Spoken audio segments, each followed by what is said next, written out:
Welcome to the Windows Central Podcast, episode 249 for November 19th, 2021. Hey everyone, Deanna Rubino here, joined with Zach Bowden for another exciting episode of the Windows Central Podcast, where we talk all things Microsoft, Surface, Xbox, and whatever else has happened in the world of PCs, computing, gaming, and anything else that's cool. This week we got a lot to talk about, so let's get to it. We're going to be talking about the Surface Duo 2 pen cover is finally now available. Zach, did you get yours? You're muted. Yes, mine is finally here. Stop muting your mic. I'm sorry. So I have mine too, so we'll go over it and what we think, and I'll have a post next week about some more thoughts about it. Talk about the Windows 10 November update. Yes, I said Windows 10. It is still around. It'll still be around to 2025, and it's getting a big November update that Zach will tell us all about. Some insider news. If you're on the dev channel, there was some updates this week, as well as new versions of Your Phone and Media Player. Yes, it's been finally updated, and they murdered Groove again. Thankfully, actually, because Groove is basically useless. We'll go through that, talk a little bit about the Xbox 20th anniversary week, which was pretty big if you're into gaming, Halo, and limited edition controllers. Qualcomm made some news this week, not anything too dramatic, but they did talk a little bit about their Nuvia chip and when they expect that to hit. So we'll put that into some context. And then we're going to round out with the Dell webcam. Oh, that's right. We actually have more stuff. I didn't see what else we got here.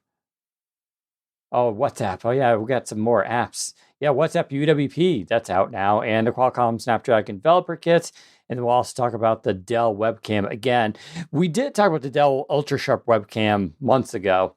And I was kind of waiting for some updates, and I had to switch computers and everything like that. But I finally got around to reviewing it, especially with the holiday season coming up. I know a lot of people are probably looking to buy a new webcam. It's like, let me give this one another spin. I'm on a new computer. Maybe things have improved. And I wrote up the review. And actually, Zach, I'm just going to do this now because if you're watching this video podcast live on YouTube, I am now using the Dell webcam. This is tweaked out, so you can do presets on there, move the sharpness and make it brighter. When you do that, I think it looks pretty good. The TLDR, this is definitely 100% the second best webcam on the market. It is still far distant, though, compared to Logitech's Brio 4K, which is what Zach and I both normally use on this podcast. And I'm shocked to say that, only because the Brio came out 4 years ago. And Logitech is just like, yeah, that's it. We're not even going to update it. And they don't really need to, right? Like, the Brios, and really what comes down to, it's not the hardware. Dell deserves a ton of credit. The hardware of their UltraSharp is fantastic. The design is good. It's premium metal. It's really cool stand. So it comes with a desktop, monitor mount, which is what I'm using now. But it's magnetic and it just pulls out. And you can put in a tripod mount, which comes in the box too, or you can use on your desktop and all that kind of stuff. It uses a Type-C plug. It's like 7 feet long, so you got plenty of length. It just like oozes quality versus to Logitech, which is all plastic, right? It just feels like a Fisher-Price kind of toy, but the image quality is good. And they threw in like a nice I think it's an 8 megapixel sensor. It's low light. It's got HDR. There's AI on there that helps. I'm not using it, but basically what it does is it will track your face. So if you're on a call and you like to fidget or move around a lot, like this thing will slowly and accurately pan to follow you. And it looks like someone's like doing it professionally. And that's a really cool feature. We don't use it here just because I try to stay very still and we crop in pretty close. So it's got that. And then it has another neat feature. It has Windows Hello, so that's really great. So it logs in quick and all that jazz. But they also use one of my favorite features, which is human presence detection. So Dell uses this on their laptops. It's called Dell Express Sign-In. Simple concept. It's just a sensor that's built in that detects a person is in front of it. It's not a camera. It's using like a sonar. Detects a person is in front of it. when you walk away from your computer, you can set it on a timer, basically 15 seconds, 30 seconds, a minute. The screen will dim because it detects no person, and then it auto locks the computer for you. And then what's cool is when I walk back in front of the computer, I don't need to even touch anything. It just goes, the sensor knows there's a human there. So it turns on the display and brings up Windows Hello. And if it matches, boom, you log in. So you don't even need to touch anything. So I was fascinated. This is like such a cool feature because it just makes using a computer that much better. And I was very disappointed to see that when I tried this months ago, it wasn't there. And I was thinking, oh, maybe it's like coming later and through a software update. And that's where I kind of put it down and I didn't review it. And so when I picked it up again, I put it to this new computer. This is 12th gen, it's the desktop that we built for the review. It still wasn't there. And I'm like, what is going on here? Like, I did the updates and then I went to Dell support page and they're like, basically, if your computer supports S3 sleep mode, this won't work. I don't want to get too much into the S modes of sleep of computers. I'll just say that S3 is basically what desktops use. It kind of shuts everything down into a low power state. You click your mouse, wakes the computer back up, everything turns on. On laptops, they use what's called S0 sleep state, what's known typically as modern standby. That's the one where you close the lid, you hop into the office, maybe put it in your bag, and 20 minutes later, you open your laptop again. That display is already on, and by the time the display is fully articulated, Windows Hello should have already recognized you and logged you back in. That's modern standby. That's what's needed for this to work. That means this feature that Express Sign-In human presence detection works basically if you plan to use this on a laptop. I get that a lot of laptop cameras are bad. A lot of people work mobile. Maybe that's the only device they have, in which case this is going to work well. Or maybe use a laptop with a docking station, and then you can plug the webcam into the docking station and it all connects up when you plug in, right? So some people will benefit from that, but I was really upset because I was like, this is my desktop. This is where I'm going to use the camera all the time. And had it been a feature, I might have actually decided to stick with this. It's not really Dell's fault, I don't think. It's just a limitation of the technology at this point, but it was pretty disappointing. And then it comes down to image quality. Despite this thing being called ultra sharp, I don't find it very sharp. So it tends to focus, seems like, on things in the background. And I'm using, if you think the video looks okay right now, it's only because I've really maxed out the settings. I've increased the sharpness, I increased the brightness. By default, it just looks not good. And that's what I can really say. If you tweak the hell out of the settings, you can almost approach where Logitech is by default, but it's never going to be as good. And that's really disappointing. And this comes down to Logitech has just been doing webcams for much longer than Dell has. And it's just like what we saw with smartphones, right? You can see a lot of companies putting in big sensors into their phones and using all this, we use Zeiss lenses, but it really comes down to that software. And this is where Apple struggled for years and they eventually caught up, and Samsung struggled for years. And now they're all kind of on top, right? And Pixel's there as well. And obviously Microsoft isn't, although they've improved. And the fact is, so that's the good news is, in theory, Dell can improve the software and the color science and the sharpness on this. But that's no reason to go buy this, right? Don't forget, this camera is $200, not cheap. It also doesn't have a microphone built in, which I actually welcome. I don't want a microphone built into it. One, that's a security thing, but also if you're buying a pro webcam, the idea is you're going to be like Zach and I. You're going to bring, we use HyperX microphones here, the Quadcast. We're going to bring our own pro mics, right? So why have an additional mic, which just causes confusion when you try to set a default microphone in Windows? So you're not getting the microphone. So it's $200, but you can buy a Logitech Brio for about $150, $160 today because it's 4 years old. And if I had to choose, it would absolutely be the Logitech. There's no way I would tell someone to go buy the Dell. It's a solid second. I've tried other web cameras. I have the Razer Kaio Pro, which is huge. It looks like a Death Star. And you would think it looks so big, it would be amazing. It's just not. It's kind of sharp, but it's just got a lot of noise. It's just not very good. Razer has even less experience, I would say, than Dell when it comes to this stuff. So, it's a shame. I want Dell to. I was really, really hoping, Dell. The way they sold this was like, they were like, we want you to switch. We believe you're going to like this so much, you're going to give up using whatever you're using now.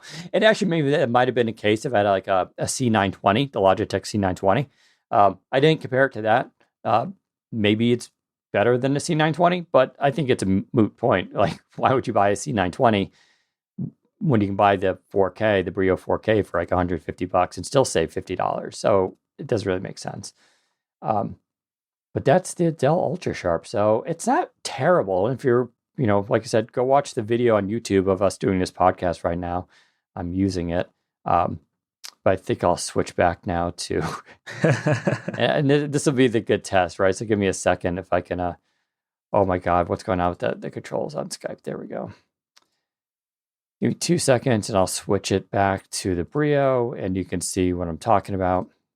All right. Yeah, this is the test here to see how much better or worse one or the other is. Takes a second for Skype to show up. Yep. Skype's thinking about it. Still thinking about it. It's funny because it's lit up on my end. I'm not seeing it yet here.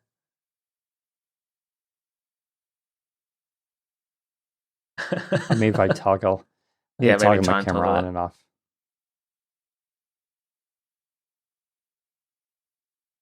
There you are. Okay, now it's coming back on. Yeah, now it's just so much your more visual rich. memory. Yeah. Yeah, I much prefer this one, to be honest.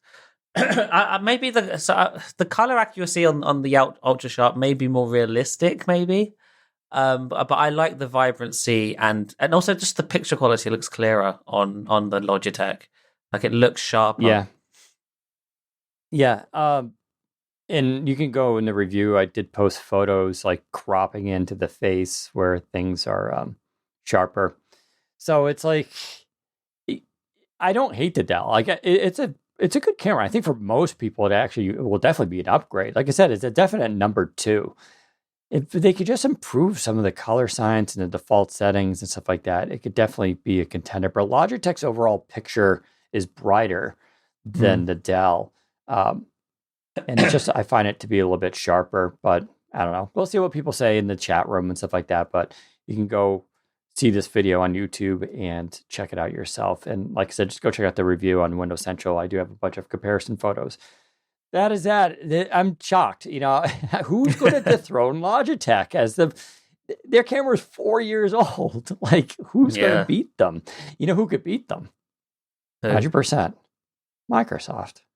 Yeah, well, they've got like a crappy 1080p webcam. I say crappy. I don't know if it's crappy. It could be great. I'm just saying, but as far as like laptops go, like the Pro X and the Pro 8 have very good web cameras. So the Pro X webcam, I think, the Surface is like Hub as well. The Surface Hub has that dedicated webcam accessory, which is supposed to be amazing. I wouldn't be surprised if Microsoft came out with a 4K webcam for the Surface Hub at some point. Yeah, I mean, that's what I'm saying. It's like these are just full HD cameras, right? They're like if Microsoft threw its engineering and said, we're going to make like a super webcam, like we're just going to make a real pro $200 consumer webcam. Like, I don't know why they wouldn't. Like, this is an area that definitely needs some more competition. I think they could definitely challenge Logitech here because they do very good webcams. But until they do, that's your answer. If you need a webcam in 2021 going to 2022, the Logitech Brio 4K is still going to be your best bet. And luckily, it's still $50 cheaper than what Dell is offering. So that's that. All right, let's go to Duo 2. So we're laughing just because Duo 2 got an update today. Does it fix all of our problems, Dan? It's such a slap in the face. No, it's 84 megabytes, and it's literally the security update for November, and that's it. Yeah. So we're not going to talk a lot about that. Zach, though, is privy to information suggesting that in December, Right. there's a substantial update coming, which is apparently what Microsoft is holding off. Do you want to tease that a little bit? Yeah, sure. So I had heard a few weeks ago that the plan was to release a very small update in November, which has come true. This is the November update, just being a security patch, no real fixes in there, just security updates. And then in December, there would be a much bigger update with actual fixes and stuff, such as the fix for the app animation when you open apps and stuff. That's still broken, I believe, in this November patch. But in December, well, I say December, but who knows with Microsoft? December is a weird month for Microsoft where sometimes they'll do stuff, but sometimes they won't. Last year, Microsoft, the Duo team, took December off, so they decided to hold that update until January. I don't know if they're going to do the same this year, but the next Duo update should have actual fixes in it and changes and stuff. So, and improvements generally, which is kind of what we're waiting for, right? We're waiting for that first big sort of here's a bunch of fixes based on the feedback we've received since the device launched, and that should be the next update after this one. But yeah, it is unfortunate that this November update is a nothing burger. I don't know why they couldn't have sort of fixed it, like added actual fixes to this. I'm guessing it's to do with their testing process and whatnot, and how they have to verify and make sure things meet their bar for quality, which I don't know sounds hilarious considering how buggy the OS is in general. But they do have a process for this, and I think that's probably why we're not seeing any fixes in this update specifically. I would have taken even just something new, a new icon. Yeah, like anything would have been nice. I'm still waiting on. I gotta see if this changes. I have the OneDrive beta. So the OneDrive app on Duo 2, of course, is also the Photos app. Yes. And with the beta app, you get the inking support. So you can mark up your photos if you wanted to, which is kind of cool, which is not there in the production release. And then this week, like it updated, and it just, every time I went to go hit edit on a photo, the app just crashed and disappears. I was just like, wow. It's just like, so luckily you just go to the store and you can hit uninstall and it just reverts back to the production version. And I just got to avoid updating it basically. But now I lose the inking ability for the photos. So that's fun. And with Outlook is also supposed to have inking support. This was shown off to us before when they announced Duo 2. And it's funny, when you hit a new message in Outlook now, with the beta, even with the beta, for a split second, you can see the icon for the inking, and then it disappears.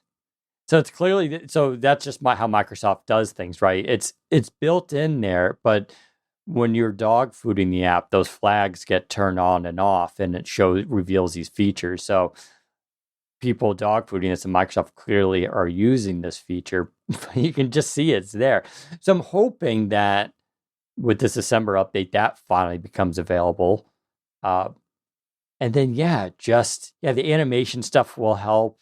I just want the touch sensitivity stuff to be addressed, but I'm not confident it will be. I'm sure they're trying, but like this gets down to, we don't know if this is a hardware issue or a software issue or a combo of both, right? There could be the polling rate at which how fast the screen is looking for touch input, because that's a thing. Even mice do this and peripherals do this. It's how fast the system is checking.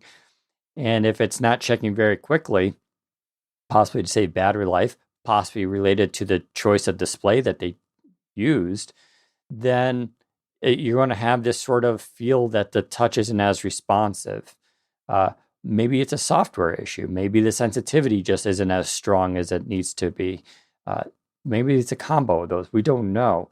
And so it's going to be really interesting to see, even if they attempt to address it, right? And that's going to be the big thing. I'm curious if they're just going to be like, ignore it in December. There'll just be not even a mention of it. Or they're going to give us, like a week, but still significant. We've improved touch sensitivity or touch responsiveness, right? At least it'll be something. But I guess my faith with these updates, what are the odds that they introduce this in December? It does bring some nice fixes, some nice improvements, a couple new features. And then it also creates a new bug that like then they go on vacation that we have to live through like half of January before they get around to fixing. Wouldn't it be funny if they fix the open animation, but then they break the close animation? Yeah, that's just something like that would be so typical of Microsoft. But yeah, no, the software update situation on the Duo has been bad, and this is not a good first impression for the Duo 2 being the first, essentially the first. I know there was an update a few weeks ago which did have 1 or 2 fixes in it. Yeah, but this is really not a great first impression for the update immediately following that being a security only patch. They should be pushing out bugs fixes for this as often as they possibly can, and they're just not doing it. But hopefully the December update, assuming it does launch in December, if you're listening, Microsoft Duo team, do not decide to skip on December. This is important. Do release the update in December, and we'll be happy. But yeah, on the subject of the Duo, whilst we're talking about it, I guess we should also mention the pen cover. It's finally launched November 15th. It came out for $65. It is very expensive, but it does what it says on the tin. It allows you to attach your pen quite significantly, by the way. So if I grab onto the Duo here with the pen, it's not going to fall. It really does hold itself up, which is pretty good. But it charges the pen, and that's basically it. And I will say this: it adds a hell of a lot of bulk to the actual overall design, to the point where I don't like it. I just don't like it. So yeah, I got some opinions on this too. Although if you look at mine's gray. So I'm answering a lot of questions for people regarding this, which is you can skin the cover itself. And it basically looks and feels like I had it last week. Outside, it's a little bit thicker. I don't notice the thickness, really. I mean, when you look at it, true, it's definitely a little bit thicker, at least in one area. So it tapers down towards the hinge. And, but yeah, you can skin it. You should try to use Soapy Guard skins, which are much thinner. They're not the thick 3M skins that D brand uses. And because it's hard to see, you can probably see it on Zach's, and you'll see in the photos, the cover doesn't go all the way to the edge, and it just kind of cuts off. And the reason they do that, so when you reverse fold it, it doesn't interfere with the hinge. When you put the skin on it, though, it does cover that, which is one reason why it looks like you can't even tell it's on there. But now when you reverse fold it, you can still reverse fold it. It's fine, especially with a thin skin. But it's not as crisp as if you didn't have the skin on, where it actually kind of closes. So that's something to be thinking about if you're doing this with the skin on there. It does add, like we said, thickness and some weight too, because of the magnets and stuff like that. I did get into one of Dan's internet fights yesterday on Reddit because someone was arguing that Microsoft could have easily just stuck in the wireless pen charger into this device instead of charging people $65 for it. And he's like, it does. And I'm like, I got really snippy with the guy because I was like, you have a receipt. You're not an engineer. And the reason I said that was because if you have this, it's clear that it does add thickness to it, right? They had to add because there's a coil system in there, as well as probably definitely the extra magnets. And so they could have put it in, but it would have made the Duo 2 even thicker. Mind you, the Duo 2, the single display, went from 4.8 millimeters to 5.5 millimeters in Surface Duo 2. That's a significant girth, increase, right? It feels good and it works, but were they to add this wireless pen charging, it would have been thicker. It also would have been slightly heavier, and it probably would have driven up the cost, right? I mean, Microsoft has a choice there. We can add this extra component in and not charge for it, or we do charge for it. They're going to still make money, so they're going to probably charge for it. All for a feature just so you can recharge your pen, which I still don't think. I mean, maybe 20% of Surface Duo users are going to want to wirelessly charge the pen all the time. The pen, I ask people, because I'm guilty of this. I have the pen on there right now. Zach has the pen. You ask us the next question. Do you use the pen? No. I've actually found myself, since I've had it, I've found myself taking the pen off because it gets in the way. I'm just like, get out of the way, pen. I just want to use the device. And there are some people on Reddit who absolutely are using the pen. I don't want to, oh yeah, completely say it's a bad idea. A lot of people use it to mark up PDFs. They're using it to mark up photos. Some people are like, I really like taking notes by hand. And there's science behind this. There's a lot of evidence showing that when you do something by hand, like you're taking notes by hand, it actually commits to memory better. There's a ton of science around. I remember learning this 20 years ago in psychology. So some people just prefer. So they are using that. They're using OneNote and stuff like that. And you can use Gboard. Ironically, Gboard has a setting in it where you can do handwriting recognition. So instead of typing, you can literally just use the pen and write out, and it converts it to text for you. Now, the $1 million question is, when I talked about this with Duo One, was why doesn't Microsoft have this built into its own app? And I don't know the answer to that, but they don't. So you can use Gboard, though, and it works very well if you would like to use handwriting to text conversion. So some people use it. I have not found a way to work this into my daily use of the phone, even though I really want to. I think it's still a cool idea. A lot of it's obviously work in motion, right? I mean, Android itself is not very good at, supporting pen. Right. And then you have like, oh my God. Oh, sure. Zoe wants to come in apparently. I don't have quad NVIDIA running this time, so you might be able to hear her. So there's not a lot of argument, though, to use the pen. Samsung hacked on the S Pen stuff, made it more useful. I will say, despite all the flair that the S Pen has on a Samsung device, I was using a Note 20 Ultra for a long time. Also never used the pen on that one. Yeah. That said, the software experience around the pen is leaps and bounds better than what's on the Duo. Absolutely. It's an integrated experience. Like, for example, on the notes, and the Duo should certainly take some notes here, pun intended. When you would take the pen out of the Note 20 or the Note 10 or whatever, you would be able to ink directly onto the lock screen when the screen's off, and that would save into your Samsung Notes app. And it's just, you don't have to think about it; it just works. And the problem I find with the Duo right now is that the process of actually initiating the pen and actually getting into an app to start taking notes, it's a process. It's not instant. It's not something you don't have to think about. It's all right, I need to start taking notes. All right, open the device, as a right-handed person, I have to reach over, take the pen out from the left-hand side, unlock the device, swipe up to find the app I'm looking to take notes, open up OneNote, wait for it to load, still waiting. Now I can begin taking notes. And by that point, I've missed what I needed to take a note about.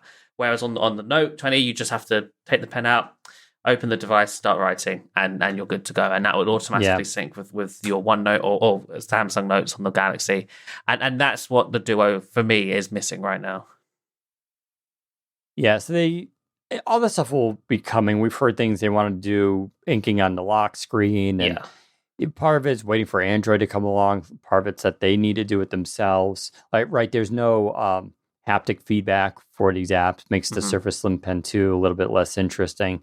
And some people got mad too with the pricing, because Surface Slim Pen 2 doesn't include a charger. Right. So you need to go spend $35 to buy the charger, or you get the pen cover to charge it. This is a very complicated kind of issue because it's kind of weird. First of all the Surface Pens work on Duo and Duo 2, as well as all Surface devices, right? So you could just buy the cheap Surface Pen with batteries, stick the $10 pen loop I reviewed onto your device, and call it a day. And you'll basically have the same experience. Although a lot of people say Slim Pen 2's performance is better, so it's worth it. But the Slim Pen 2 costs $130. Slim Pen 1, which includes a charger, is $150. And if you want so it's a $15 difference. Meanwhile, Slim Pen 2, you're getting better performance, you're getting haptic feedback to zero latency. So there's actually improvements for that $15 that I think Microsoft would say would justify it. At least putting that engine in there is probably going to be worth some of that. So you can buy if you even have a Slim Pen 1, that sticks to this cover, that recharges with this cover. That's you what can I'm just using. use that, right? So I understand that, like, some people may want the charger, but I think most people buying Slim Pen 2 are probably Pro 8s and Surface Laptop Studio users who maybe lost theirs. And don't, like, why charge them the extra, $35, $30, $20 for a charger if they don't need it, right? It's kind of just waste. So, but it's an expensive thing, right? So, but it's getting there. You can definitely argue Surface Duo 2's pen situation is definitely better this time around, where it was almost non-existent on the first one. But yeah, it's still got a lot of work left. And for those wondering, if you have a black Duo 2 and you throw a white cover on it, does it look good? No. I did get one. I got to return it. I did take photos of it. I think maybe some people will like the look, so I did show some photos. I didn't even put the white bumper on, though I kind of like fake put it on. I don't think it's a good look, but and likewise, you can do it with the white one and put the black cover on, but I don't think it looks particularly good. So this is the case where you want to stick to the default. The other benefit, though, it's funny, for $65, it's expensive for these covers. But then compared to the bumper, which is $40, this is a steal. So you're getting much more cover. You're getting stronger magnet protection, and the wireless pen charging. That was going to be my next point. Is it still worth it, even if you don't intend to use the pen functionality? And honestly, I think it is, because the cover, the front cover alone, this is a solid amount of protection. You are now, if you were to drop this on its face, you will likely survive it, And also, it covers the extra corner down here. There's still one side one corner that's exposed, but this side here at least is covered to the end now, which is nice. But yeah, no, I think it is worth it. I think for the extra $25, whatever it is, it's worth it, because you do get that protection. It does add a little extra bulk, like as you mentioned. It is this front cover here is thicker than the bumpers on the back, a touch, but you can definitely see it. And if you look at it in real life, it's more noticeable. But in reality, I don't think it matters, and also I think it's worth it for the protection alone. Yeah, forget the protection; it's worth it for the fingerprints. Yeah, that too. If you have the dark model, this will hide fingerprints a lot better. It still can smudge a little bit, but it's not going to be like the glass. The glass is unbelievable. Yeah. So, it's kind of cool like that. I'm definitely going to keep it on there. I'm deciding if I want to keep with the skins on there. I do like having the Soapy Guard textured gray, because it just feels really nice. It feels a little bit more grippy, but we'll see. Yeah, so that's Surface Duo 2. We should also mention that we will, or you will, because you're reviewing it, measure battery life on the Duos, because obviously, since it charges the pen, where's it pulling that power from? It's pulling it from the main battery. It shouldn't be much of a concern, considering the battery in the Slim Pen is tiny. I think it's 4 milliamp hours, 2 milliamp hours. It's very small amounts, so it shouldn't zap your battery life. But if you're a heavy pen user, you might notice your pen, your overall device battery life depleting a little bit quicker. But like I said, we'll definitely be sure to mention that in our review. Yeah, I'm kind of curious if it shows up. It doesn't. I just checked myself. It doesn't show up in the battery thing. Well, that's going to make it hard for me then to tell you how much it's using. It does seem like it uses more, but it also seems like it shuts off when it's below 50% of your phone's battery. Like I'm pretty sure it doesn't charge when it does that. When you drop the pen on, it's cool because the little LED comes on the pen to let you know it's charging. And if you have the Slim Pen 2, it actually vibrates to let you know that, and when you pull it off as it reconnects. Did Zach switch to his Duo 2? Yeah, Zach bought the black one, decided it was too much fingerprints, bought the white one, which is what I expected him to do because he likes the white. Yeah. And then he blew everybody away. And no, he sent back the white and he's keeping the black. Why, Zach? I can explain. I'm bored of the white color. Listen. I had the white one and I had the black one, and I did compare them for a while. And the white one does a much better job at hiding fingerprints for sure. That's just science, really. It's harder to see.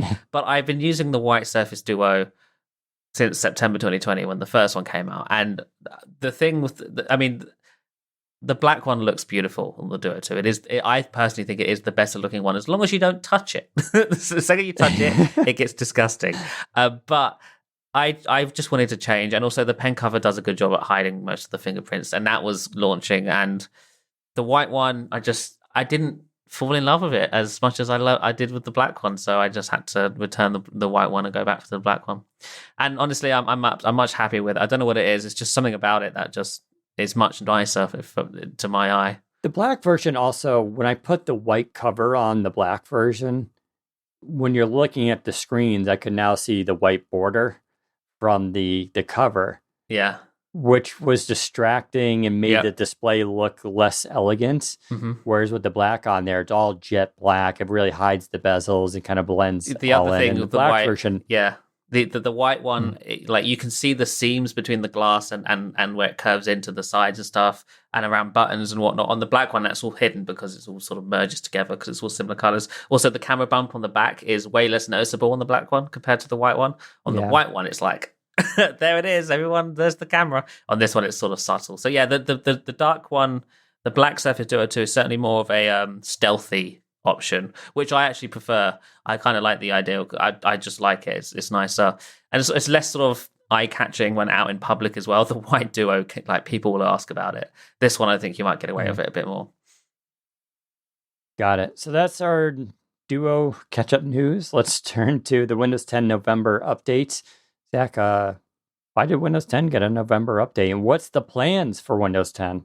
Sure. So, yes, officially the Windows 10 November update, also known as version 21H2 for Windows 10, is now out or beginning to roll out globally. Just like previous Windows 10 feature updates, it's rolling out in waves, so you may not see it straight away, but when it's available to you, it will be offered in Windows updates.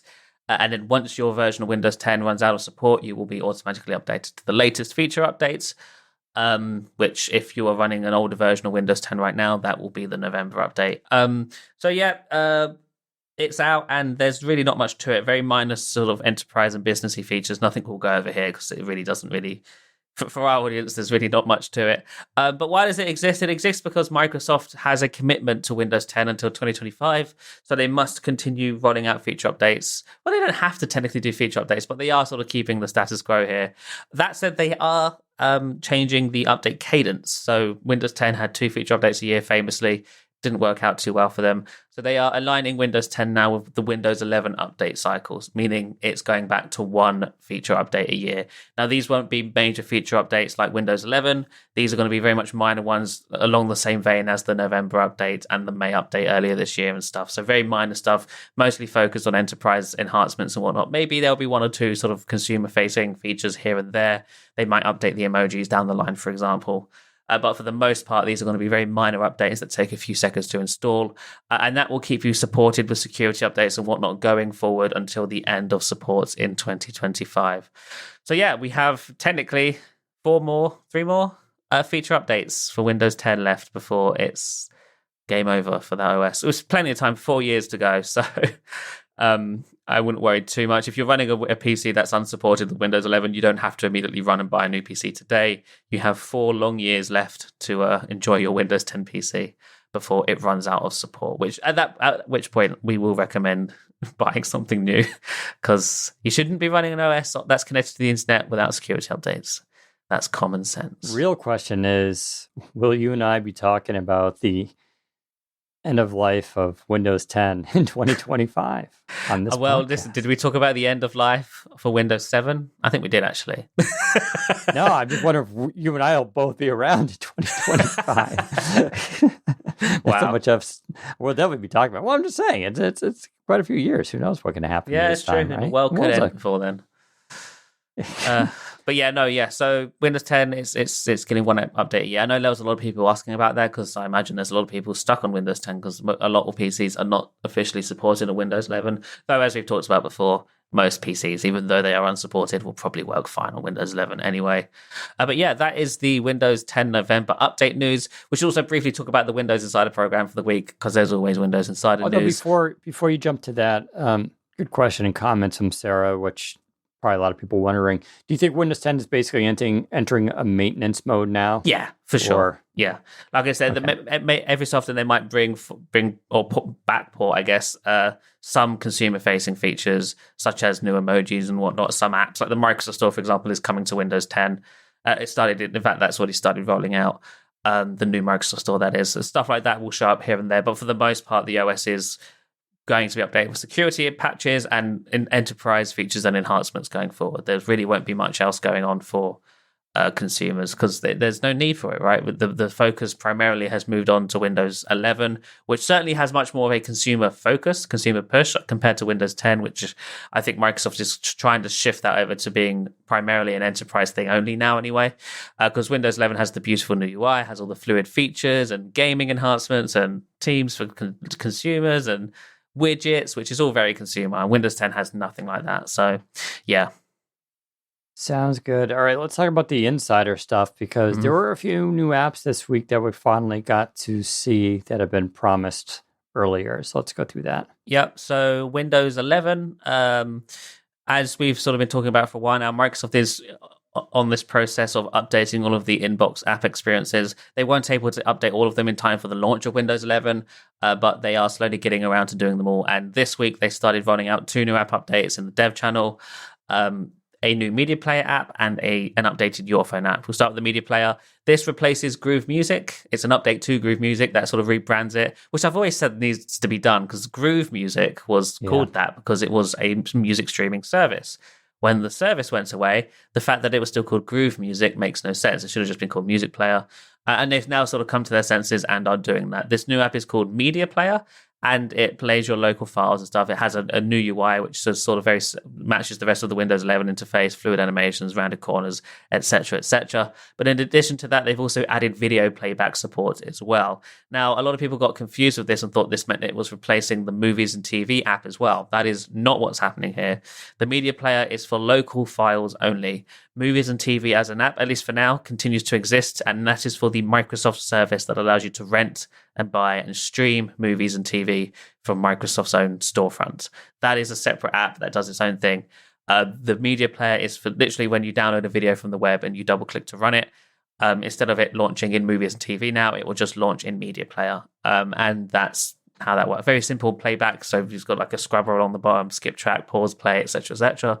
But yeah, that's basically all there is to it. It's a much nicer looking app, I think, and the name makes much more sense. And I guess it's them sort of, it's not replacing because Windows Media Player, which is the classic Win32 program from decades ago now, it's still there in Windows 11 and they're not removing it. So you can still use that if you want, but this is supposed to be like a modern version of that, which makes sense. Then the Your Phone app, Microsoft announced this was coming when they announced the Duo 2 back in September. But there is an updated Your Phone app with a new UI. That's all it really is. There's no new features to it, but there is a new UI, which I actually think is much nicer. So they've moved things around a bit. The sidebar on the left now in the Your Phone app is your notification shade. So all of your notifications run down the side of the app. And then along the top are a bunch of tabs for messages, photos, apps feature if you're on a Samsung, or screen time. What's it called? Phone screen. Yeah, phone screen. And then there's the contacts option and phone option as well. And you click on the tabs and it switches between them and stuff. But yeah, that's it. It's a sort of significant update, UI updates for the Your Phone app, and it looks really nice. Again, matching it with the rest of the Windows 11 design language, rounded corners, Mika. Maybe not Mika because it uses the wallpaper from your phone in the background. But yeah, nice stuff there as well. And that, I think, is pretty much all of the... I guess we can also mention the WhatsApp app here, since we're talking about apps. Sure. I just want to mention also quickly with Your Phone that we are expecting with Surface Duo 2, it's going to get the apps feature. Yeah. Possibly this might be all tied into the December thing. We don't really know. Because right now on the Duo 2, it's just phone screen. So that's the two differences here. Phone screen is just, it mirrors your screen. So it shows the entire phone. And you got to navigate and click it. It's like a virtual version of your phone on your desktop. It's okay. Samsung devices, though, have, instead of that, it's just called apps. And it's just it's a grid of app icons, just like a launcher, basically. And you can just click it, and it launches that app as its own instance. And you can actually run multiple ones. So you can actually run like 3 or 4 Android apps on your desktop directly. And they're vertical and all this kind of stuff. And it actually, that works much better because now you don't need to navigate and emulate the entire operating system, basically. That's never been a feature of the Duo series due to it's more complicated with dual screens, but it seems to be that feature may actually be launching soon, which is nice. As well as there's a limitation on Duo 2, which I find very frustrating, which is Duo 2 only can run on one Your Phone instance. Yeah. You can have one PC with Your Phone running with the Duo 2. If you go to switch to your laptop and launch Your Phone, it won't show up. It's the only phone right now that does that. Every other phone, it just logs into your account, goes, oh, do you want to use this? You can have multiple phones, in fact, and switch between them. That's supposed to also be fixed soon. Again, possibly, fingers crossed, with this December update. So, stuff. This is the problem with the Duo being, although it is a Microsoft product, it's still a very niche product. So these app teams internally have to sort of weigh up whether or not it's worth the resources to invest in fixes or features specific to the Duo. And this is why we often see, when the Start app rolled out, it didn't support the Duo. The new Microsoft Edge app doesn't support running two apps side by side. When you tap on the icon, at least you can still do it, but it's a process now. And also then the Your Phone app not supporting multiple PCs. It's really annoying and frustrating, but this is the price you pay when you're using a product that's probably in use by 30,000 people at most. Yeah. I will say, if it gets this feature, it'd be way better than the stupid Android emulation. So, for sure. That's coming. I mean, Android emulation is like, it's going to have its purpose. I don't want to, some people are going to really like it. Actually, I should hold my tongue a little bit. I think Android emulation is going to be terrible when it first comes out, whenever that happens, and it'll be niche. But we didn't really talk about this last week when we talked about Android 12L. Android 12L actually has a substantial potential impact on this. Not immediately, but don't forget, the purpose of 12L is for, dual screens, foldables, but also larger screen devices, including Chromebooks, to support those longer aspect ratios, basically. Well, what else has a longer aspect ratio typically? Well, desktop monitors, just like Chromebooks do, right? So this, Google is basically saying, here are the guidelines, app developers. You guys should be making your apps. They're not forcing this, but they're saying you should be making your apps compatible for these multi-screen type devices and situations. Well, if you think long term, that basically makes Android apps like more PC friendly. Yes. Which means you can actually, so I'm talking at least a year from now, we could start to see actual apps that are actually optimized for your laptop and PC that actually do go more full screen and make use of that resolution, or an aspect, I should say. That's potentially really cool. But that, again, I always stress on this podcast, sometimes you need to think years out of this stuff. So I could see this stuff like down the road becoming really interesting. And I think that's an important aspect of 12L that we kind of missed that, does have an impact there. But I'm looking more forward in the short term to just being able to run apps directly off my phone, using Your Phone. So real quick, also wanted to mention, since we were talking about apps, WhatsApp surprised the world this week by releasing a UWP app for desktop. And it's a real UWP app. This isn't some sort of half-baked thing. This is a true UWP app. In fact, I actually think this UWP app's been in the works for a while, because I did a quick search on the Google, or Bing, I guess, and I've remembered that I wrote an article back in 2018 where I reported that Microsoft and WhatsApp were working together on a UWP app at the time for Andromeda. But obviously that never happened, Andromeda and stuff, and the WhatsApp UWP app never sort of shipped. But it's here now, and it does appear to be the same sort of project. It's changed quite a bit since 2018, of course. But it is, I think this is where this app spawned from. It ties into WhatsApp's new, what do they call it? So you can now link WhatsApp to multiple PCs rather than just one at a time.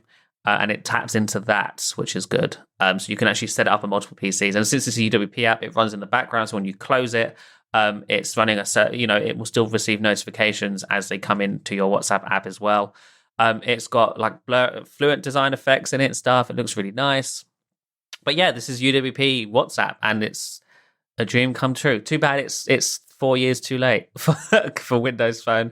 But it's nice to see on desktop, and for me, it's been working really well. I will say, surprisingly, it's quite laggy.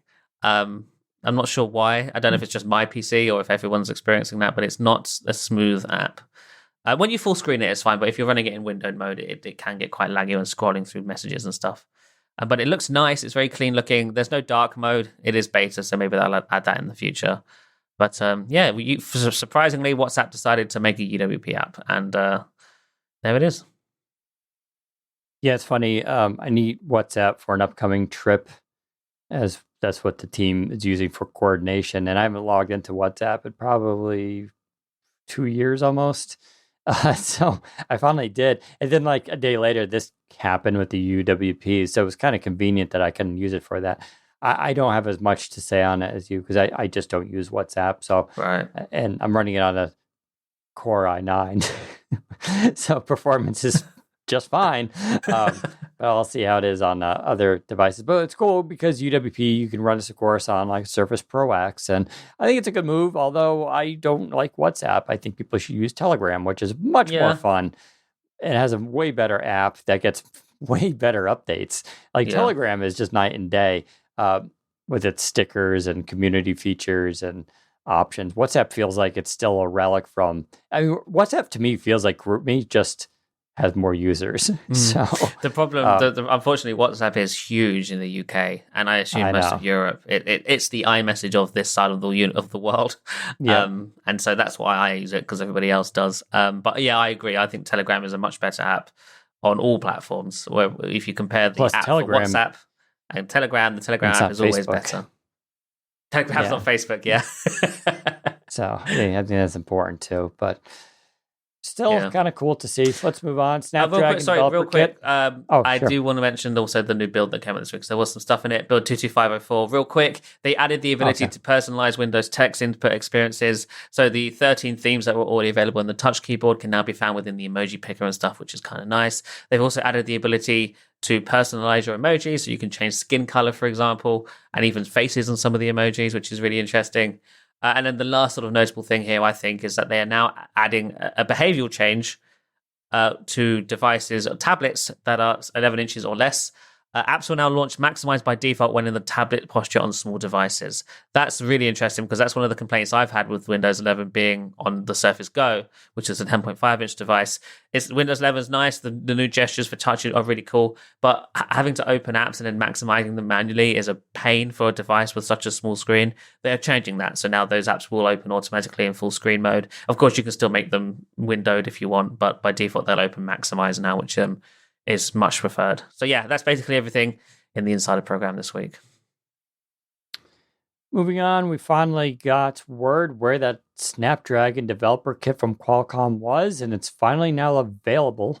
So this is only for developers, really, unless you really want a poor performing desktop PC. So this is a small black box that is running a Qualcomm Snapdragon 7C, which is it's an okay processor.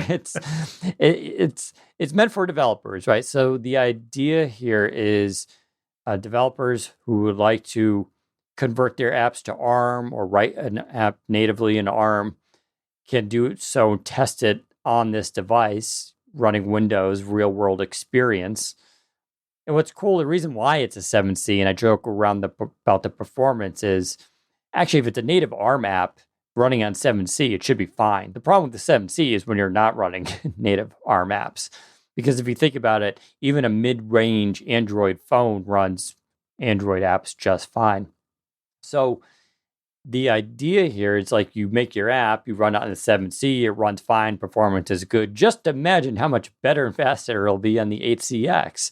And so that's kind of how development goes. But it is available for $219, I want to say, or $216.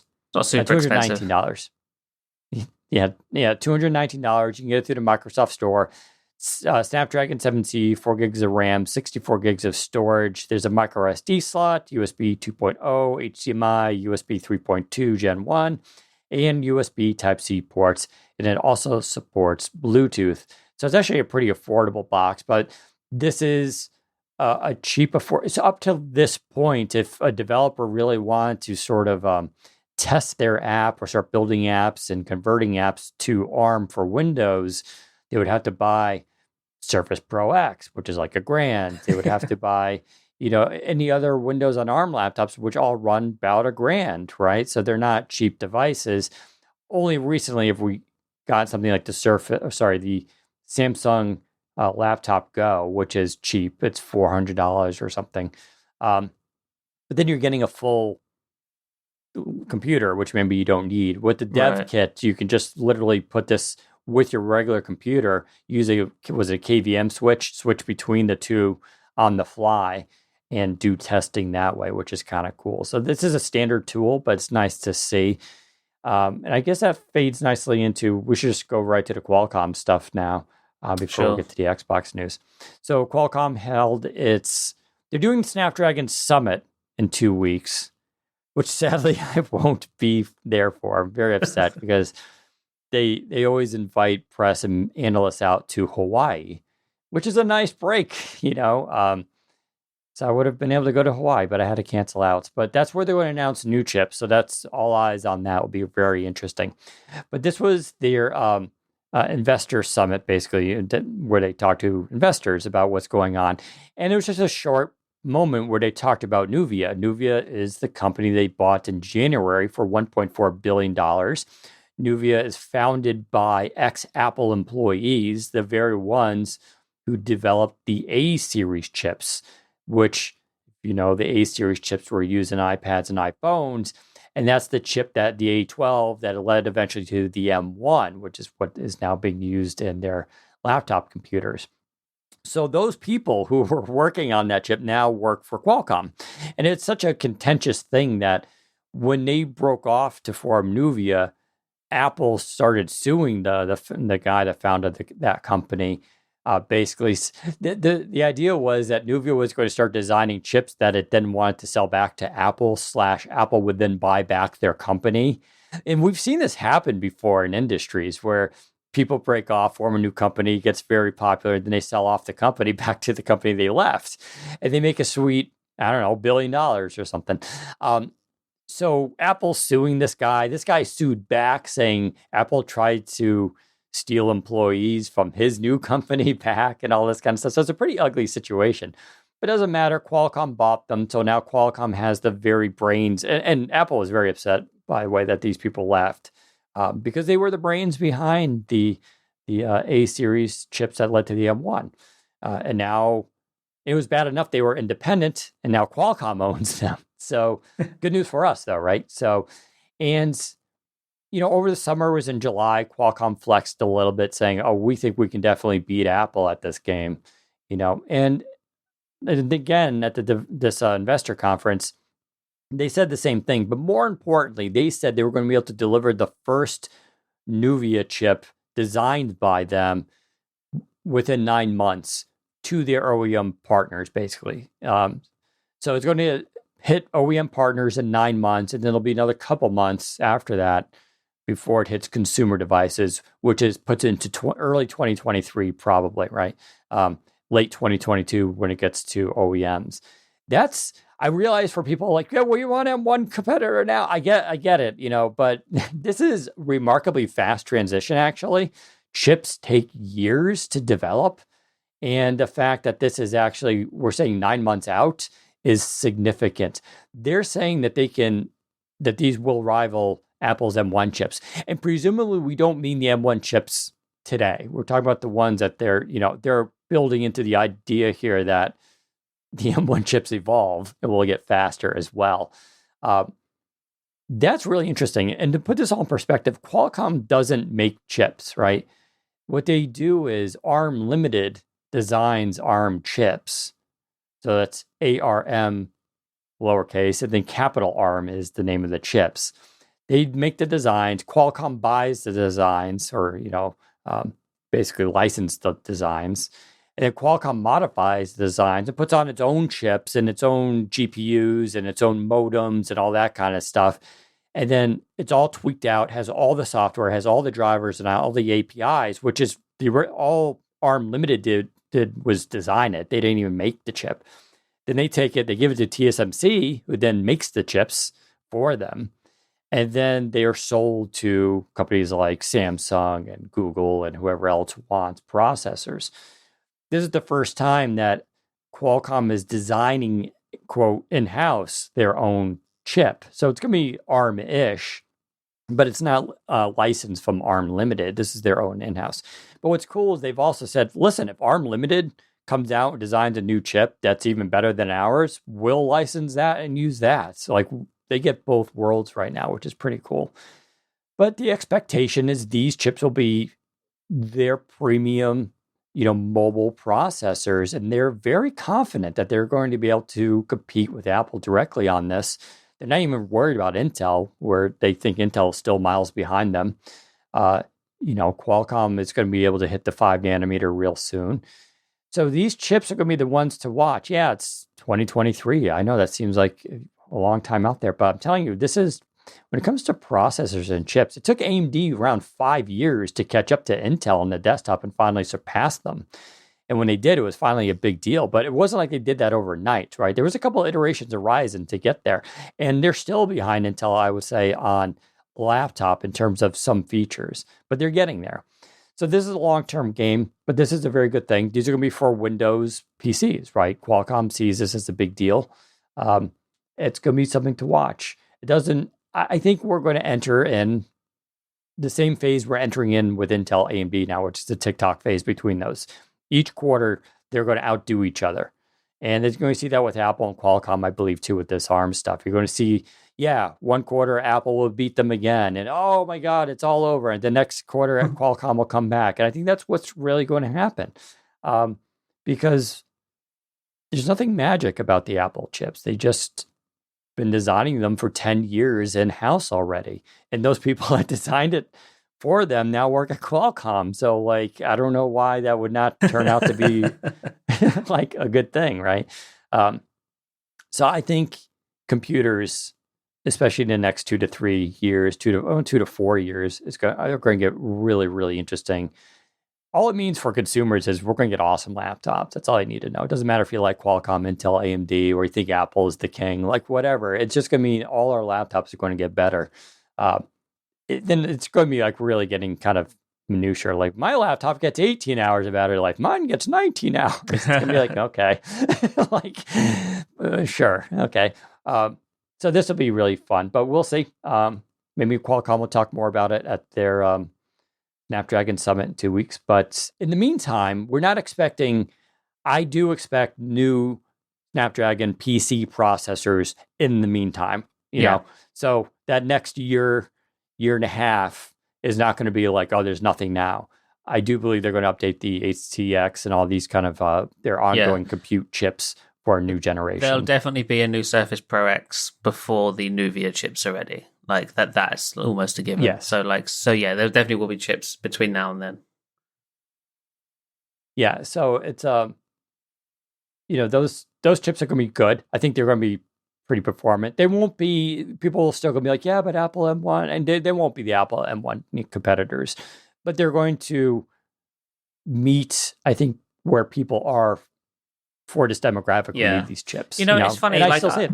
I feel like the current HCX is already there for most people. I know there are a lot of tech pundits and media people who are very against the Windows and ARM PCs right now, who think they're terrible and slow. I can't say I've had the same experience. For my workflow, which is browsing the web, checking email, switching between apps, listening to music on Spotify, the usual sort of average workload, I guess, writing in Word, the Pro X is perfectly fine. It's I've never maxed out that device. I know I see it all the time. People on Twitter, I won't name names, but they're like, "Oh, Windows and ARM, terrible because of the chips. You can't do anything on it. It's slow. It's terrible." And it's but it's really not.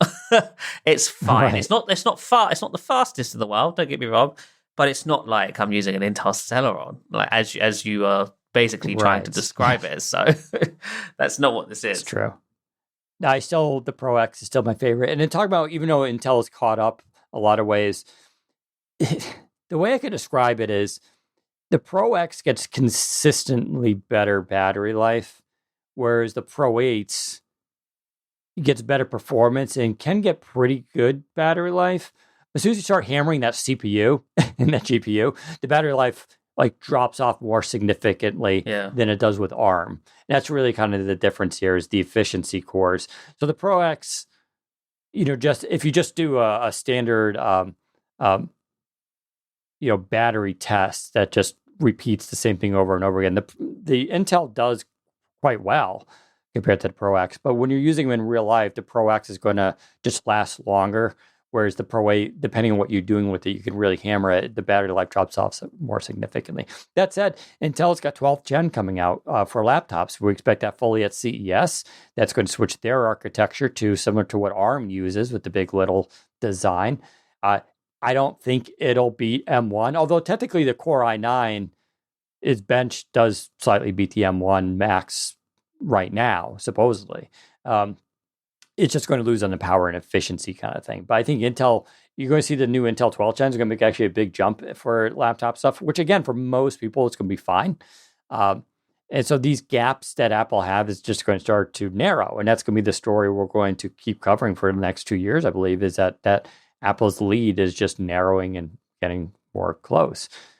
But we'll see. Again, I know people who aren't technical think Apple's chips are just magic, but they're really not. They're just 5 nanometer processors. They're not magic. They're just first. Yeah. And kudos to them. They had good people working on those chips. Yeah, they had the foreknowledge, the foresight to start working on that 10 years ago in the iPhone, and it paid off for them. Like I will be curious to see if the Nuvia acquisition helps them out in the mobile space as well. I wouldn't be surprised if it doesn't, because if it's the same guys who built the A series, who did famously build the chips that are more powerful than all of the smartphone chips on the Android side, I wouldn't be surprised if some of that ends up in the smartphones at some point as well. And plus, it's interesting because Apple still buys Qualcomm modems. Because Apple has not yet figured that part out. Like, hey, we hate you, but can we have some modems?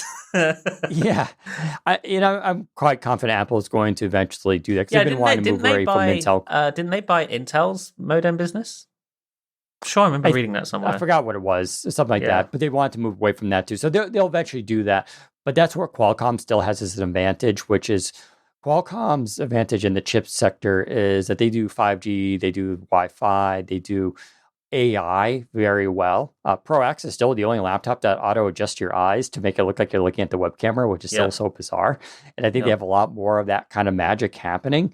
So they do this full integration of sound, AI, 5G, Wi-Fi, and they put it all on a single chip, which makes it much more affordable and easier for companies to adopt because it's an all-in-one package, right? And that's something where Apple doesn't quite, they haven't reached all those components yet. I'm sure they will, I mean, I'm not saying it's the end of the world, but Qualcomm has its advantages too, in terms of being able to leverage all these designs and chips, and they have their own IP that they use for this stuff. So it's gonna be fun to watch. It doesn't need to be a single winner. And at the end of the day, as Zach always likes to say, it doesn't matter about the M1 if you hate using a Mac OS, or if you want a laptop with 5G, or you want a laptop with the touchscreen, or you want a laptop that converts into a 2-in-1 form factor. Then no matter how fast that chip is, technically does not matter. All right, moving on to Xbox 20th anniversary. So Zach has had a very quiet week this week. Zach, were you distracted by anything that happened on Monday? No, I've been working all the day, every day, as normal. No. So this week it was Xbox anniversary, and it was a big deal because 20 years is a big deal for anyone and anything. And they announced and did a bunch of stuff. So obviously they celebrated 20 years of Xbox. They announced a new documentary called Power On, The Story of Xbox, which premieres December 13th. And that is, I think, a 6-part documentary. Maybe it's 4 parts, which I guess commissioned by Microsoft, where they go into the story behind Xbox. They say that the blurb here for it is, Xbox almost didn't happen. Find out why in this behind-the-scenes 6-part series that takes you back to the scrappy beginnings of Microsoft's video game console. It's the untold story of the people behind the box, glitches and all. So hopefully it's a very honest look at the console's journey from birth to today, going through the Xbox 360's Red Ring of Death. They do sort of show that in the trailer, that's certainly a part that they touch on. Because, the ride for Xbox has not been smooth. There have definitely been bumps in the road. The Red Ring of Death was a huge one, and Bournemouth sort of immediately said, fine, we will pour as much money into this as we need to fix it. And they did. And, the Red Ring of Death, although it was bad for Xbox, and I'm sure they lost a lot of money, as an end user, they did totally acknowledge it as an issue and fix it. I had a Red Ring of Death back in the day. sent it into Microsoft. They sent me back another one. There was no questions asked. It was totally fine. Also, I'm sure they'll talk about the Xbox One and the vision behind that and how they sort of misstepped there quite significantly. But also the birth, like back when it was the direct Xbox and how that came to be and why they did, going to Bill Gates, talking to people who put on at Microsoft. That's really going to be interesting. I'm very excited for this documentary. They also announced that they are adding over 70 new games to the Xbox backwards compatibility list. Now, that's notable only because they mentioned back when the Series S and X launched that they would no longer be adding new games to backwards compatibility. But for the 20th anniversary, they made an exception and added a bunch more, which is really nice. They've also released a bunch of anniversary accessories, a controller and a headset. I bought the controller. The controller looks awesome. It's like slightly translucent. You can see the insides and stuff. Really nice. Got green accents, Xbox green. And then they, the biggest news of the week, in my opinion, they also announced and launched the Halo Infinite multiplayer, launched early. So it was supposed to originally launch December 8th alongside the campaign, but they decided to launch it on November 15th, which is also the 20th anniversary of Halo as a whole, because obviously alongside the launch of the original Xbox was the launch of Halo Combat Evolved. So 20th anniversary for Xbox, 20th anniversary for Halo, and to celebrate, they launched Halo Infinite multiplayer early. And I've been playing that all week, and it's great, and I love it. And except for the battle pass, which a lot of people have complained about, and I agree, the battle pass is terrible. It needs to be fixed. But the actual gameplay and actually being part of that and shooting people in the game is very fun. I just like here, like I've been playing it all week. Yeah, we all noticed on the team. Zach was very quiet, but I don't really care about Halo. I'll play the campaign, but I don't really care about the multiplayer stuff. So I haven't even tried this yet. I was sad to see with the Xbox controller, the limited edition 20th anniversary controller. I missed that whole thing for some reason, or I saw it. I was like, whatever. And of course, they are sold out everywhere. And then when they came out, I was looking. There was like one at a Target, but it was like 40 miles away. It would have been like an hour and a half drive round trip to go get it. I'm like, no, I'm like not doing it. But then it was about a day or two later, I checked the Microsoft store and they actually had them back in stock, which I was shocked by. And I was like, yeah, fine. And so I ordered it. So it'll be here Monday. I've been slowing down my role on collecting controllers, especially since I don't game that much anymore. But that is a very cool controller. And I think it was, when Richard Devine, or one of our games writers, noted, he's like, hey, I think that this thing downloads a custom wallpaper. What happens is when you connect it up to your Xbox automatically, it knows it's a special edition 20th anniversary, and it downloads a special cool wallpaper. Apparently it's animated on the Xbox Series X. Yep. Which I was just like, oh, that's kind of cool. I like nifty things like that. Just like the Forza limited edition controller, which is much more divisive. I remember I was like, this thing looks hot. So many people on Twitter were like, it's terrible looking. My best friend was like, it's terrible looking. I was like, really? I thought it was kind of cool. So I ended up canceling my order, but now I still kind of want one. But that one also you got peer pressure. yeah, totally. Well, plus it was $70. I don't need another controller. But that one unlocks features in the game, like skins and stuff like that, which is like, oh, that's kind of cool. So I like when they do things like that. It makes it a little bit more interesting. But yeah, that's a very cool looking controller. So I'm looking forward to I'm still waiting for a chance to pre-order the mini fridge. I missed that window when that sort of went on sale a few weeks back, and I don't think it's gone on sale again. If it has, I've missed it again. But yeah, I am. That's the sort of next thing that I'm after, the Xbox mini fridge, because I think that's just a cool idea. Hold on. Typing something. All right. Well, wow, we kind of went through everything. I guess that's just about it, huh? Yeah, that's everything. Another nice short week. We love it. Are we doing a show next week? Nothing's going to happen next week. It's Thanksgiving. Nah, I say we skip it. I don't want to talk about what I ate for Thanksgiving. Unless there's some breaking news, which I doubt it. Right. Yeah. I mean, totally fair. If something major happens, we'll be back. But let's assume that for the 26th, we won't be here.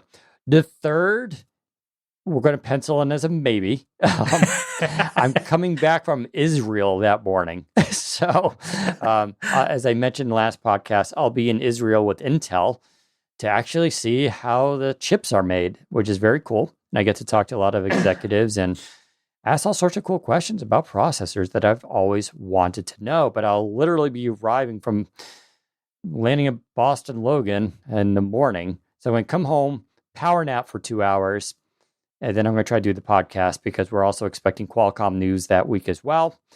So let's pencil in the 3rd tentatively, unless something happens. Listen, the COVID test to get into Israel, or I had to get my booster shot. I have to get tested 72 hours before I leave. I have to get tested when I land, and I have to get tested when I leave again. At any point during this travel, I could come down with COVID, and who knows what happens. So we'll see for the 3rd, but it'll be very exciting. All right, let's turn to quickly. You have a thing of the week? Oh, I don't. Well, other than Halo Infinite. Everybody should play Halo Infinite. That's my thing of the week. It's great. Sure. My thing of the week, my not thing of the week was Shang-Chi. I finally watched that on Disney Plus. Oh, yeah. Is it okay? It was a movie. It had a lot of sparkles in it. If you're really into sparkles, I mean, it was a very paint by the numbers Marvel movie for me. So even the cameos and stuff, and there's some cool cameos in there because some of the cameos were people like characters I really, really like. Yeah. But it felt forced almost, and it was just almost like, It reminds me very much of sort of the first Thor movie, which is like not a great movie either. I don't know. It was. Did you? The choreography was great. Like the hand-to-hand combat stuff was cool, but it was just the story. I was just kind of like a little corny. But I've seen people online saying that Eternals isn't very good either. That got even worse reviews. Yeah, that's like 48%. I did really got review bombed because people are just idiots and hateful. But apparently the movie is actually just not good anyway. Yeah, it kind of feels like it's kind of like it's got a diverse cast in there, and there's like a single white guy. I don't know why people get annoyed at that. It's like, who cares who's in the movie? Is the movie fun to watch? Yes or no?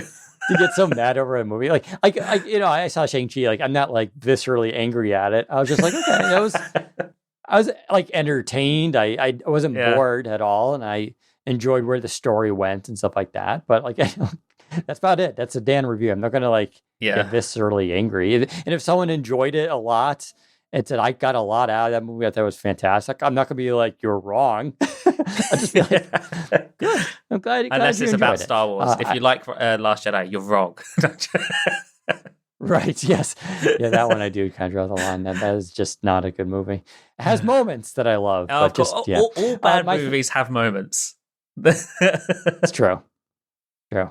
My thing of the week, I guess I'll talk about quickly. I did get my Aura Ring 3 Gen 3 in this week. If you heard me talk about this on the podcast before, I'm just looking at the inside. So amazing. If you know my past, I'm very much into sleep. I'm very much into exercise. And I've always been a fan of wearables and Fitbits and all that. I've had it basically every single Fitbit except for the last one. And, part of it, Google bought them, soured a little bit there, but also I just wasn't seeing a lot of stuff.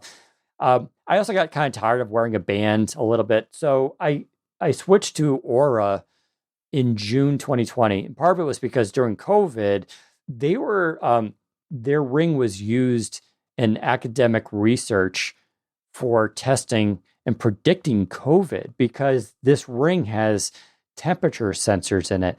And they were saying that they think they could actually see 3 days ahead when someone was starting to get sick by slight increases in their body temperature as the infection was starting to increase.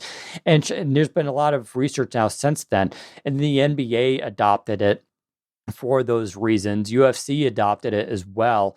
So all those athletes now have access to this if they want to use it.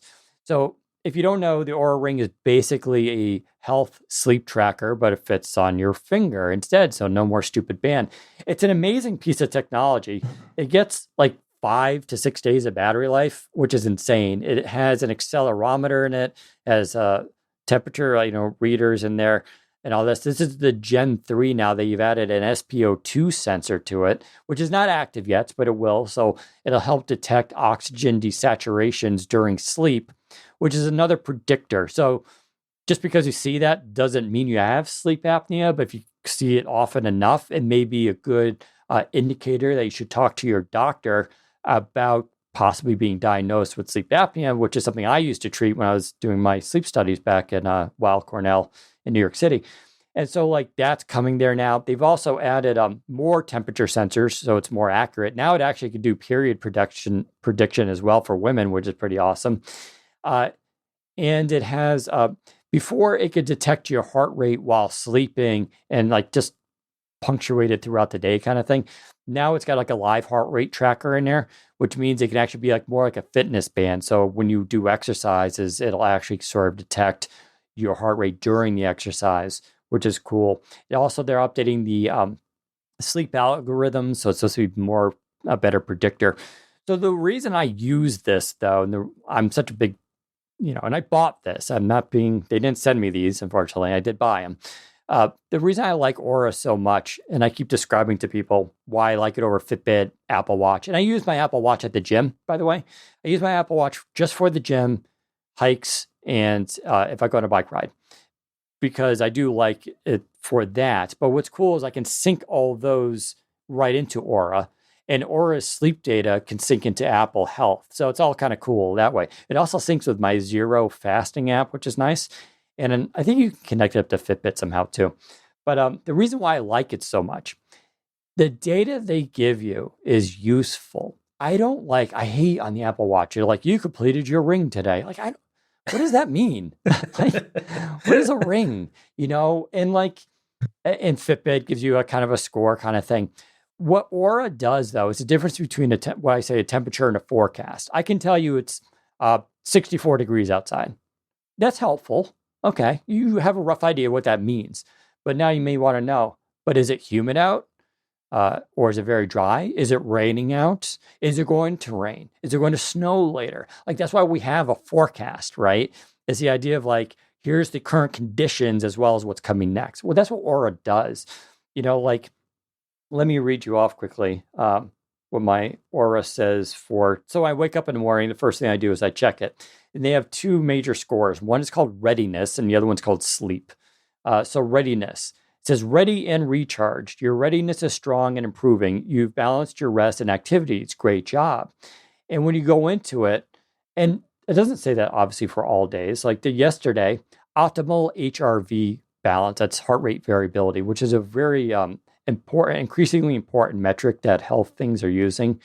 Your HRV balance is in an optimal level, indicating that your body has got enough time to recover. How's the energy today? Are you up for some action? Which is pretty cool.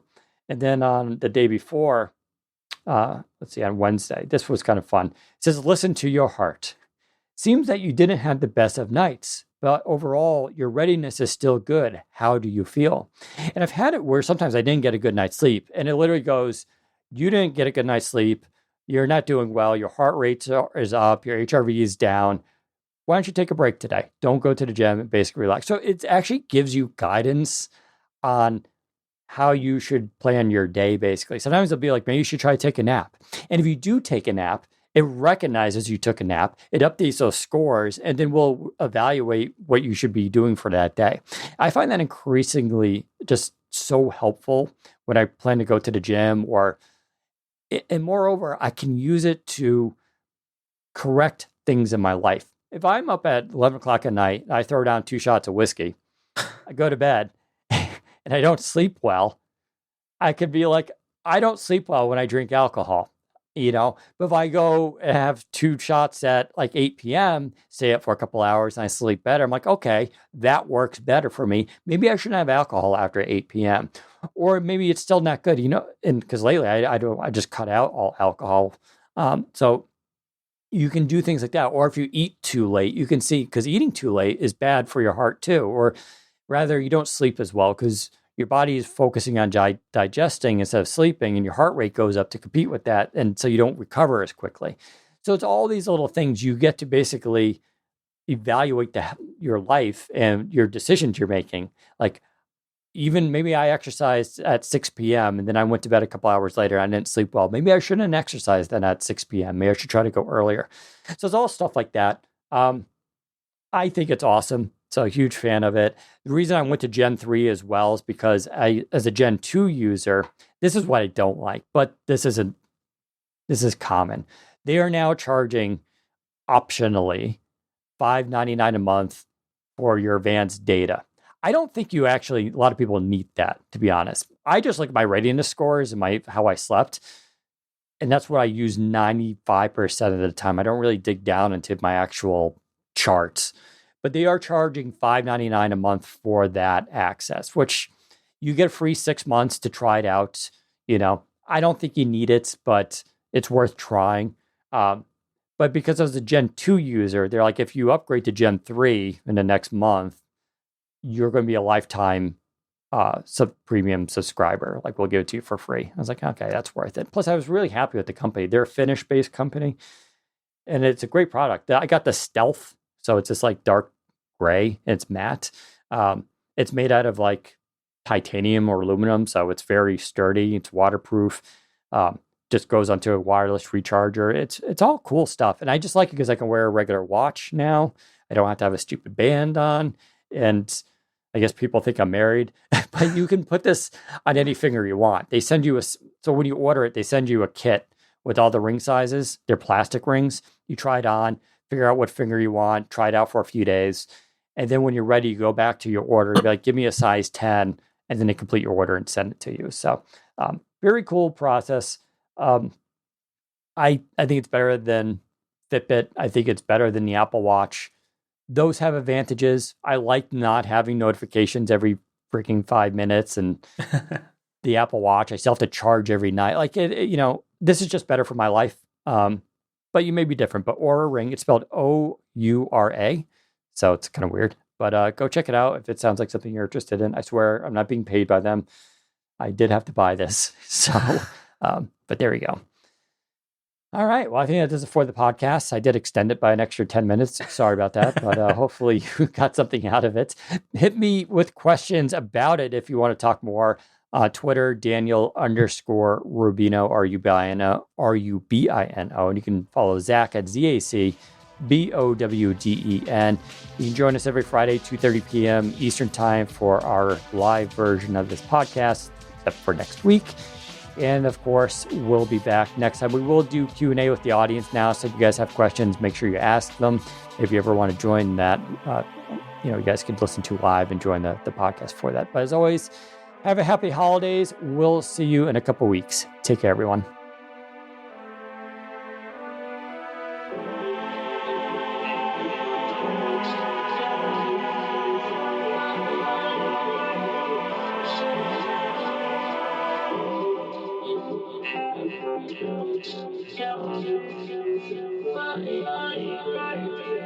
Yeah.